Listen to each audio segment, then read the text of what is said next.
और आइए पहली खबर की ओर आपको लिए चलते हैं। गाजा में संघर्ष विराम समझौते के तहत इजरायली बंधकों और फलस्तीनी कैदियों की अदला बदली जारी है। वहीं 4 फरवरी को होने वाले अमेरिकी राष्ट्रपति ट्रंप और इजराइल के प्रधानमंत्री बेंयामिन नेतन्याहू की मुलाकात पर सबकी नजरें लगी हुई हैं। गाजा को खाली कराने के ट्रंप के बयान के बाद इस मुलाकात को लेकर हमास काफी डरा हुआ है। ये रिपोर्ट देखिए।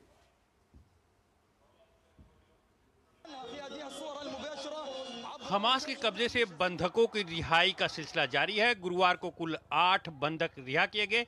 इनमें से 5 विदेशी हैं जबकि 3 इजरायली। इन बंधकों को हमास ने 7 अक्टूबर 2023 के हमलों के बाद अगवा कर लिया था। इसके बदले 110 फिलिस्तीनी कैदियों को भी रिहा किया जाना है। सबसे पहले इजरायली सैनिक अगम बिरगर को रेड क्रॉस के हवाले सौंपा गया। इसके बाद अरबेल यहूद और गादी मूशे मोसेस को रिहा किया गया। इनके साथ थाईलैंड के 5 नागरिकों को भी छोड़ा गया। खान यूनुस में इन बंधकों की रिहाई के दौरान भारी भीड़ द्वारा उनके साथ धक्का मुक्की किए जाने का आरोप है। हर बार की तरह इस बार भी रिहाई के लिए बड़ा सा स्टेज बनाया गया था जहां गाजा के लोगों की भारी भीड़ इकट्ठा थी। प्रधानमंत्री बेंजामिन नेतन्याहू ने इस घटना को अस्वीकार बताया है। नेतन्याहू ने वार्ताकारों से बंधकों की सुरक्षा की गारंटी सुनिश्चित करने की मांग की है। नेतन्याहू ने बंधकों की सुरक्षित रिहाई का आश्वासन मिलने तक फिलिस्तीनी कैदियों की वापसी में देरी किए जाने की बात कही है। उधर 4 फरवरी को होने वाली अमेरिकी राष्ट्रपति ट्रंप और इजराइल के प्रधानमंत्री बेंजामिन नेतन्याहू की मुलाकात से हमास की नींदें उड़ी हुई हैं। अमेरिकी राष्ट्रपति डोनाल्ड ट्रंप गाजा के लोगों को मिस्र और जॉर्डन में शरण देने का प्रस्ताव दे चुके हैं। इजराइल के दौरे पर गए ट्रंप के विशेष दूत स्टीव विटकॉफ ने भी इस प्रस्ताव की वकालत की है। हालांकि मिस्र और जॉर्डन समेत दूसरे अरब देशों ने ट्रंप के प्रस्ताव को खारिज कर दिया है। व्हाइट हाउस में ट्रंप से मुलाकात करने वाले नेतन्याहू पहले विदेशी नेता होंगे। सवाल उठ रहे हैं कि गाजा को लेकर दोनों के बीच किस बड़े डील पर सहमति बन सकती है। उधर अमेरिका में ट्रंप की गाज हमास समर्थक छात्रों पर गिनने जा रही है। ऐसे सभी विदेशी छात्र जिन्होंने फिलिस्तीन के समर्थन में प्रदर्शन में हिस्सा लिया था उन्हें नोटिस किया जा रहा है। ट्रंप ने उनका वीजा रद्द करने का फैसला किया है। वहीं संयुक्त राष्ट्र प्रमुख ने अपने देश में यूएनआरडब्ल्यूए की गतिविधियों पर लगाए गए प्रतिबंधों को वापस लेने का अनुरोध किया है। इजराइल ने गुरुवार से फिलिस्तीनी शरणार्थी शिविरों में काम कर रही यूएन रिलीफ एजेंसी यूएनआरडब्ल्यूए से पूरी तरह से नाता तोड़ लेने का ऐलान किया था। इजराइल का एजेंसी पर हमास की मदद करने का आरोप है। उधर बशर अल असद को सत्ता से बेदखल करने में अहम भूमिका निभाने वाले अहमद अल शरा को सीरिया का अंतरिम राष्ट्रपति बनाया गया है। और इस खबर पर ज़्यादा बात करने के लिए हमारे साथ जुड़ रहे हैं doctor Rajan Kumar, school of international studies JNU से संबंधित हैं। उनसे हम बातचीत करेंगे। डॉक्टर राजन कुमार, बहुत बहुत स्वागत है आपका हमारे इस कार्यक्रम में।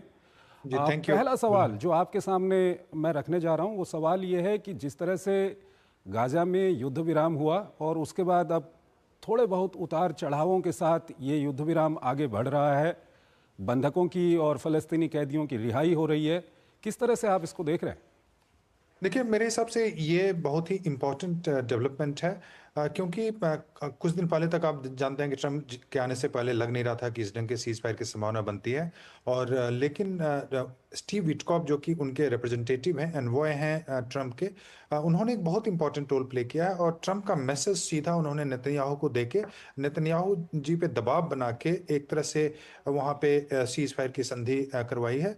और जिसमें कि अभी आप देख रहे हैं ये फर्स्ट स्टेज है, मतलब जो रिजोल्यूशन का प्रोसेस होता है, जिसमें फर्स्ट स्टेज में आप सीज फायर करवाते हैं, फिर उसमें रिलीज होता है और फिर डीमिलिटराइजेशन यानी कि इजराइल वहाँ से विड्रॉ करेगा अपने फोर्सेस को। अभी आधे नॉर्थ में वहाँ पे अभी भी है, तो वो स्टेप अभी चल रहा है। लेकिन कुछ दिन बाद आप देखें कि दूसरा स्टेज भी शुरू होगा। लेकिन मुझे लगता है कि ये जो सीज फायर हो रहा है बहुत ही इंपॉर्टेंट है, क्रेडिबल है और ये दोनों देशों के हित में है, इजराइल के भी हित में है और साथ में ये जो हमास है उनके हित में भी है। क्योंकि हमास का भी वहाँ पे काफ़ी जो सिविलियन थे, वहाँ पे सिविलियन पॉपुलेशन है, बच्चे हैं, वुमेन हैं, उनका काफ़ी नुकसान हुआ था। जी। तो अभी जो स्टेबिलिटी वहाँ पे आ रही है, तो ये उनके लिए और पूरे विश्व के लिए भी एक इम्पॉर्टेंट स्टेप है। लेकिन उसमें कई दिक्कतें हैं, यह मान के नहीं चलें कि ये जो प्रोसेस है ये काफ़ी स्मूथ होने वाला है। क्योंकि अभी तो सीज़ फायर की बात हुई है, उसके बाद होता है कि वहाँ पे जो हमास हैं उनके लिए जो वापस आए हैं या आएंगे और भी, तो उनके रहने के घर नहीं है। तो रिकंस्ट्रक्शन एक्टिविटी कैसे होगा, और फिर यह भी होता है कि रिकंस्ट्रक्शन के साथ साथ क्या वहाँ पे हमास को फिर से सत्ता में लाया जाएगा, अगर नहीं तो क्या फिर पीएलए को लाया जाएगा, पीएलए को अगर नहीं दिया जाता है तो क्या यूनाइटेड नेशन या उस ढंग की इंटरनेशनल पीस कीपिंग फोर्सेज होंगे। ये सारे मुद्दे हैं जिसपे कि अभी सेकंड और थर्ड स्टेज में आप चर्चा करना पड़ेगा। लेकिन मेरे हिसाब से जो संघर्ष विराम हुआ है, ये बहुत बड़ी राहत है वहाँ के वेस्ट एशिया के लिए और पूरे विश्व के लिए। डॉक्टर कुमार, आगे क्या होगा वहाँ पर? फ़लस्तीन किस तरह से वहाँ पर शासन होगा, इसको लेकर के अभी आगे चर्चा होगी। लेकिन इस सब के बीच जो प्रेसिडेंट ट्रंप का एक बयान आया था कि गाज़ा को खाली करवाना चाहिए, यहाँ से लोगों को जॉर्डन और इजिप्ट में भेजना चाहिए, और उसके बाद अभी 4 फरवरी को दोनों नेताओं के बीच में, यानी कि बेंयामिन नेतन्याहू और प्रेसिडेंट ट्रंप के बीच में एक मुलाकात भी होने वाली है। इसको लेकर के और इस बयान के संदर्भ में काफ़ी कुछ आशंकाएं और काफ़ी कुछ सवाल लोगों के जहन में हैं। क्या कुछ आप कहेंगे? जी, देखिए वो जो ट्रंप का स्टेटमेंट था, चूंकि ट्रंप एक रियल एस्टेट के टाइकून है, आप जानते हैं, एक बिजनेसमैन है। तो कई बार उनके स्टेटमेंट्स होते हैं, चाहे वो उस ढंग के स्टेटमेंट होते हैं जिसका कि उनको लगता है कि अगर चूंकि गाजा का जो इलाका है वो समुद्र का इलाका है, मेडिटेरेनियन एरिया है, तो उनको लगता है कि यहाँ पे बहुत अच्छा टूरिज्म डेवलप हो सकता है, यहाँ बहुत अच्छे इस एरिया का बहुत अच्छा डेवलपमेंट हो सकता है। लेकिन वह जो स्टेटमेंट है उसका काफ़ी क्रिटिसिज्म हुआ था, दुनिया के काफ़ी लोगों ने उसको काफ़ी आलोचना की थी। उसका प्रमुख कारण यह था कि उनका यह कहना था, कुछ लोग यह उससे एक अर्थ निकालने की कोशिश कर रहे थे कि अगर ये चले वहां से गाजा से अगर हमास को या वहां के जो लोग हैं उनको अगर भेजा जाएगा, तो पहले का जो इतिहास है वहां पे, जैसे पहले जॉर्डन में काफी लोग गए थे, पहले जो वार हुआ था उसमें, तो वहां से कभी वापस नहीं आए। इजिप्ट भी काफी लोग पहले गए थे, तो वहां से भी कभी वापस नहीं आए। और इसी कारण से आपने देखा कि इस बार जॉर्डन और इजिप्ट इत्यादि देशों ने बिल्कुल रिफ्यूज कर दिया था कि हम यहाँ पे जो जब वार चल रहा था, इसराइल का बॉम्बिंग चल रही थी, तो उस समय उन्होंने बोला कि हम यहाँ के रिफ्यूजीज को नहीं लेंगे, क्योंकि ऐसा देखा गया है कि इसराइल फिर वापस और उसको नहीं आने देता है। तो उस कॉन्टेक्स्ट में जो उनकी बात हुई थी, उनका कहना था कि इसको रियल एस्टेट एक प्रॉपर्टी के रूप में काफी अच्छे से डेवलप किया जा सकता है, जिसकी काफी आलोचना हुई थी। लेकिन जो अभी जो मुलाकात होने वाली है, ये बहुत इंटरेस्टिंग डेवलपमेंट है जिसकी आपने चर्चा की है, कि अभी सबसे पहली मीटिंग जो ट्रंप की, जो एक फॉरेन डिग्निटरी की होने वाली है, एक तो इटली की इनॉग्रेशन में गई थी, उसके अलावा जो एक बायलैटरल मीटिंग के लेवल पे आप देखेंगे तो उसमें नेतन्याहू की विजिट जो है वो पहला विजिट है। तो ये दर्शाता है कि बहुत ही इंपॉर्टेंट वहाँ पे निगोशिएशंस होंगे।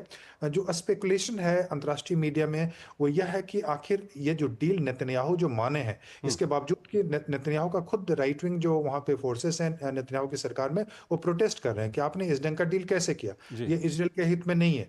और अभी हम हमास को नहीं कंट्रोल कर पाए, हिजबुल्लाह को भी नहीं कर पाए, ईरान से भी अटैक हो रहे हैं, हुतीज भी अटैक कर रहे हैं। तो वैसे में आपने ये डील के, तो इंटरेस्टिंग स्पेकुलेशन यह है कि नेतन्याहू और ट्रंप में जो मुलाकात होगी, उसमें नेतन्याहू को क्या मिलने वाला है। क्या वो ईरान पे अटैक करने की अनुमति मिलेगी, या फिर उनको कुछ जो मिलिट्री सपोर्ट मिलेंगे या पॉलिटिकल सपोर्ट मिलेंगे।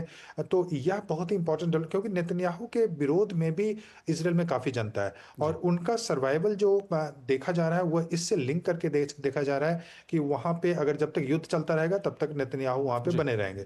तो इस कारण से आप देख रहे हैं कि वहां डॉक्टर पे कुमार, यहाँ पर एक सवाल और आता है कि ट्रंप का अगर हम पिछला जो कार्यकाल है उसको देखें तो अब्राहम अकॉर्ड वहाँ पर आया था, और साथ ही साथ एक दूसरा तथ्य भी मैं यहाँ पर रखूँगा जो हमने अपनी रिपोर्ट में भी दिखाया था कि अमेरिका के अंदर किस तरह से उन छात्रों के खिलाफ जो फ़लस्तीन के समर्थन में वहाँ पर प्रदर्शन जिन्होंने किए हैं हाल के दिनों में, उनके खिलाफ कार्रवाई की तैयारी हो रही है।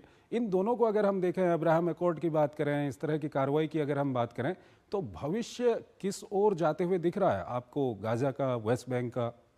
देखिए दोनों सवाल अलग अलग हैं, हाँ, बिल्कुल और अलग है जी। जी जी जी जी। तो लेकिन जहां कहीं ना तक कहीं एक पता चलता है कि किस तरह का रुख है। जी जी बिल्कुल। तो देखिए, अब्राहम एकॉर्ड में एक कोशिश थी कि जो अरबियन स्टेट्स हैं उसमें कि ईरान को हटा दिया गया था और जो शिया मुल्क हैं उसमें शामिल नहीं थे। तो एक प्रयास था कि फ़लस्तीन के इशू को एक तरह से उनसे जोड़ के रिजॉल्व किया जाए, और प्रयास यह भी था कि जो ईरान को अलग थलग किया जाए।